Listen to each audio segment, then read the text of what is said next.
Muling nanawagan si Senadora Risa Ontiveros kay Pastor Apollo Kibuloy ng Kingdom of Jesus Christ na subuko na.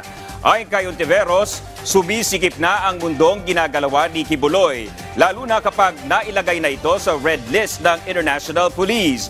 Dagdag pa ni Ontiveros, ang pagtutol umano ni dating Pangulong Rodrigo Duterte na siyang kasalukuyang administrator ng mga properties ng KOJC sa pag-freeze sa kanilang mga asset at bank account ay senyales na natatakot na ang kampo ni Kibuloy.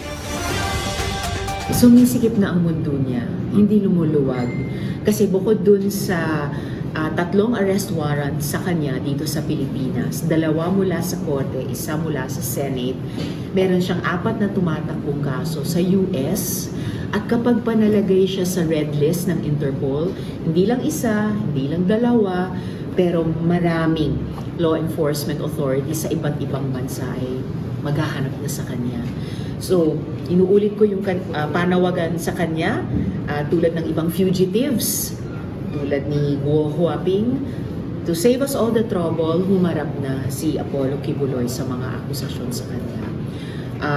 Today, we also heard na tumututol si Duterte dun sa pag-freeze ng assets ni Kibuloy ng Court of Appeal. So, ibig sabihin, nakakaramdam na rin yung panig nila ng pressure na gano'n. And that's straight from the horse's mouth, coming from yung administrator ng lahat ng properties ni Apollo Kibuloy.